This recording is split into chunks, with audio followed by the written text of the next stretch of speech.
그렇군요. 근데 이제 중국을 매개로 해서 남북 관계를 좀 풀어야 되는 측면, 그리고 또 대통령께서 신년사에서도 강조했던 것은 이런 겁니다. 어, 중요한 거는 그 남북 관계를 풀어가는 데 있어서 제일 중요한 게 이제 북미 관계를 우선하는 것 같아요. 그 일각에서는 지금 북미 대화도 중요하지만 남북 대화 돌파를 우리 스스로 자주적으로 해야 되는 거 아니냐. 어떻게 보십니까, 김창수 차장님? 저는 옛날에 노무현 정부 있을 때도 자주파로 찍혀가지고요. 대표 자주파. 네, 그래서 시민단체 활동을 할 때도 또 자주평화통일 민족회의에서 예. 활동을 했고요. 당연히 그 자주가 중요하다고 생각합니다. 근데 이제 자주가 어떤 현실을 무시하고 힘을 배격하는 것이 아니라 네. 우리의 목표를 달성해 나가기 위해서 우리의 의지에서 주변의 역학관계를 잘 활용하는 우리의 전략 전술을 구사할 수 있는 주체적 능력이 바로 자주라고 생각합니다.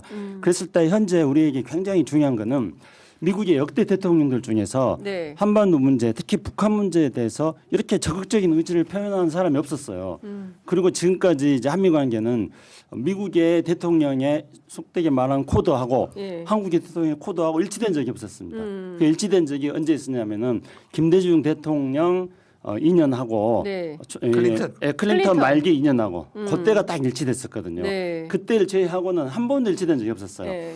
그래서 이걸 가지고 이제 주로 관심도 없고 뭐 오바마 그렇죠. 같은 그렇죠. 경우에는 이 오바마 같은 경우에는 이제 우리가 흑인이 대통령 됐다. 그래가지고 되게 미국 엄청난 혁명적인 사건을 받지 그렇죠. 않습니까? 근데 한반도 문제에서는 네. 뭐 선순위에서 완전히 밀렸었던 완전히 뿐이. 맞죠. 그리고 그런데 이제 이거를 가지고 한미 간의 정상들의 어떤 대북 정책이라든가 한반도 평화 문제에 대한 의견이 일치하지 않는 것을 악마의 저주다 그렇게 하겠습니다. 그런데 지금 이 악마의 저주를 끊을 수 있는 네. 절호의 기회가 되는 거죠. 미국 대통령이 너무 적극적으로 네. 북한과 관계 개선을 희망하고 있고 그래서 우리 사회에서 보통 이 자주파냐 동맹파냐를 이야기할 때 북한과 관계 개선을 중시 여기면 자주파라고 하고 미국과 관계 개선을 중시 여기면 동맹파라고 그러는데 네. 트럼프 대통령이 북한과 관계 개선을 중시 여기니까 완전 자주파입니다. 트럼프는 자주파다. 그래서 이제 이재명 대통령과 트럼프 대통령 임기가 3년이 겹칩니다. 예. 이 3년 임기가 겹칠 때 예. 우리는 이 악마의 저주를 끊고 그리고 한반도 문제 그동안 우리가 분단 70년이 넘어서 동안 우리의 아까 이제 이재명 대통령이 이야기했던 그 불안한 성장을 안정적인 성장으로 평화로운 성장으로 전환시키기 위한 절호의 기회가 이 3년입니다. 네. 그랬을 때 북미 관계에서 어떤 북미 정상회담을 비롯하여 북미 관계 정상화에 대해서 우리가 적극적으로 네. 지원해야 된다고 생각하고요. 그리고 동시에 또 중국의 역할을 우리가 또 최대한 할 수 있도록 우리가 또 만들어내야 되고요. 네, 네. 그럴 때 중요한 거는 우리의 역할은 뭔가 하는 것입니다. 그렇죠. 우리 역할. 우리의 역할은 우리가 어떤 이런 분위기를 잘 만들어내는 역할입니다. 이런 분위기를 잘 만들어내는 역할에 대해서는 그런 것들이 이재명 대통령이 말했던 대한민국이 가지고 있는 어떤 그 문화적 능력 이런 걸 가지고 지금 북한이 우리를 안 만나려고 하지 않습니까? 근데 네. 억지로 우리가 북한 만나자 그러면 이건 스토킹이 되는 거예요. 그렇기 때문에 북한과 미국의 접촉 또 중국의 힘의 활용 이런 것들을 통해서 또 K컬처의 국제적인 어떤 역량 이런 것들을 융복합적으로 활용해 가지고 우리가 자락을 먼저 쫙 깔아놓는 거 네. 그리고 그 자락이 어느 정도 깔려 있을 때 그 결정적인 타이밍에서 우리가 또 돌파해 나가는 이런 우리의 전략이 필요하다 이렇게 봅니다. 예.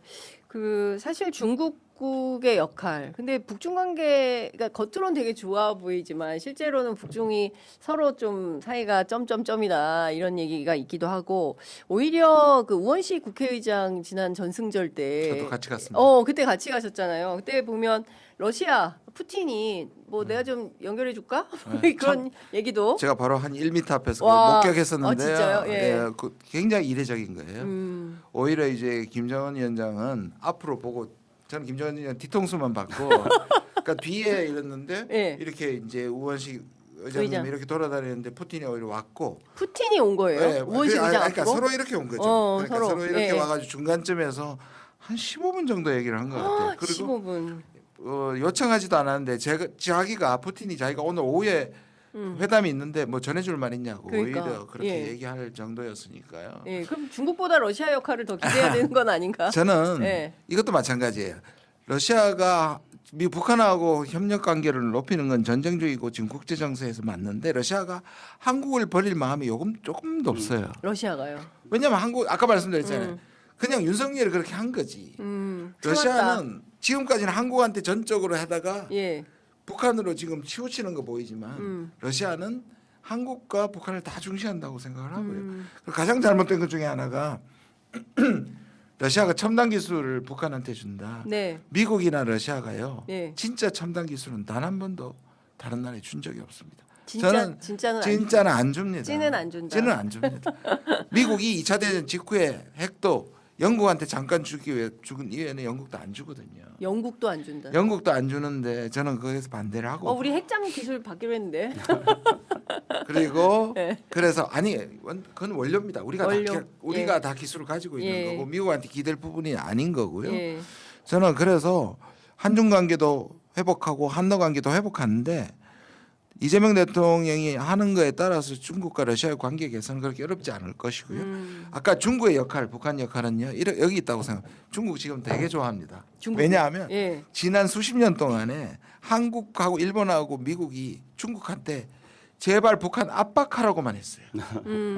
핵 포기하게. 당신만이 할 수 있다고. 네. 그리고 북한 핵 가지는 건 너 잘못이다. 못 막은 건. 예. 그럼 중국이 하는 얘기가 뭐냐 하면 예. 북한 제대로 우리 말 안 듣는다. 그리고 이렇게 밀어붙이면 더 엇나간다. 이게 중국의 입장이었는데 네. 지금 이재명 대통령 와가지고 뭐냐 또 트럼프 와서는 뭐냐 예. 북한 좀 불러내줘. 어. 오히려 피스메이커 역할을 아. 북한에 대해서 중국한테 지금 부탁하는 거예요. 아, 중국 니네도 피스메이커 좀 해줘. 지금 닫고 있는 북한을 오히려 끌어내라고 얘기하는 것을 우리가 할 수 있고 예. 그렇게 할 겁니다. 우리 이번에 가면. 아하. 그럼 중국이 너무 좋죠 그게. 예. 그러니까 원래 자기 입장이었다. 예. 저는 우리 김준영 의원님 말씀에 전적으로 공감하면서 표현을 살짝 달리 해보자면은 네. 이 지금 현재 북미 관계가 굉장히 중요하고 그게 이제 악마의 저주를 끊는 어떤 게 필요하다고 하지 않았습니까? 그런데 이 남북 관계 아니 북미 관계 한반도 문제를 움직이는 축은 현재 트럼프의 적극적인 대북 정책이 굉장히 중요한 축이 되고 있습니다. 그래서 우리가 이거를 잘 활용하기 위해서 이재명 대통령이 미국이 피스메이커를 하고 우리는 페이스메이커를 하겠다 그랬는데요. 저는 여기서 이 정세의 변화를 살펴볼 때 중국이 이제 피스메이커를 할 수도 있다 그렇게 말씀하셨는데 미국이 일단 피스메이커라고 둔다 한다면은 중국의 역할은 오히려 한국이 페이스메이커를 하는 거를 중국이 페이스메이커를 해버릴 수도 있다는 겁니다. 이런 점에서 이제 뭐 중국이 페이스메이커를 해가지고 한반도 평화가 정착되면 좋지 않겠느냐 이렇게 볼 수도 있습니다만은 그러나 그렇게 됐을 경우에는 이제 우리가 앞으로 만들어질 네. 질서를 주체적으로 만들어 나가는 데서 우리는 이제 몫이 작아지게 되는 겁니다. 그렇기 때문에 지금은 매우 중요한 어떤 변화이고 우리에게 기회이지만은 또한 역시 항상 기회의 이면에는 위기도 닥치듯이 중국이 피스메이커 또는 페이스메이커 역할을 하게 된다고 가정했을 때 한국은 어떻게 해야 될 것인가.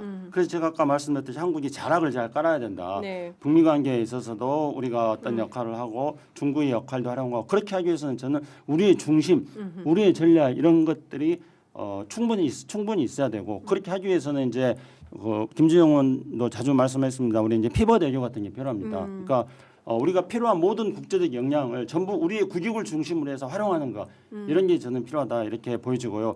특별히 이제 미국과 관련해 가지고 미국이 저는 이제 중요한 키워드가 두 가지가 있다고 생각합니다. 2026년도에 미국을 바라봐야 되는 중요한 키워드가 두 가지인데 첫 번째는 지난 11월 26일 날 백악관에서 제네시스 미션이라는 것을 발표했습니다.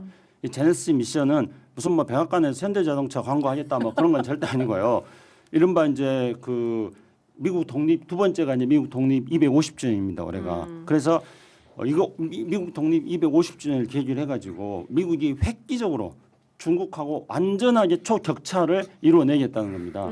그렇게 하기 위해서 미국이 가지고 있는 모든 정보들, 그러니까 네. 미국이 이제 그 군사 정보라든가 또는 여러 가지 어떤 산업 정보라든가 하는 것들이 전부 다 데이터베이스들을 서로 연결시키지 못하고 그렇게 해서 효율을 높이지 못했는데 모든 그동안에 비밀로 취급됐던 정보들을 전부 다 하나로 모아가지고 다 네. 데이터로 축적해서 그거를 AI에 교육을 시키고 AI 입력을 한 다음에 그 보안 클라우드를 만들어 가지고 네. 그 안에서 미국이 현재 직면하고 있는 6가지 과제들을 해결하겠다. 그걸 통해서 중국하고 완전하게 초격차를 이루어내겠다.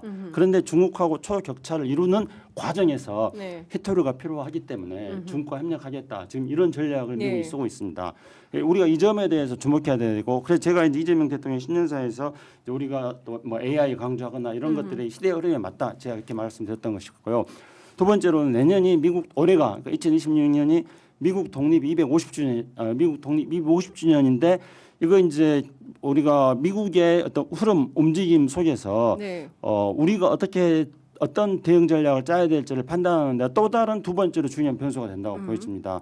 그래서 미국 독립 250주년이라는 것은 결국 미국 독립 전쟁 자체도 그 독립선언서의 기본 정신이 어떤 혁명적 정신을 담고 있는 거 아니었겠습니까? 그러니까 올맨아 크레이트 리퀄 모든 인간은 평등하게 태어났다. 그리고 인간의 어떤 생명권이라든가 자유라든가 행복 추구권 이런 것들을 이야기함으로써 근대 민주주의의 기초를 다졌는데 그런데 이제 우리가 이런 미국 독립 250주년을 가지고 미국이 앞으로 자신들이 어떠한 변화된 네. 제네시스 미션을 통해서 어떠한 변화된 미래를 만들어 나가는지 우리가 잘 예측을 해야 된다고 생각합니다. 그리고 그런 것들을 분석을 하면서 우리의 대응 전략을 짜는 게 필요하다 이렇게 생각합니다.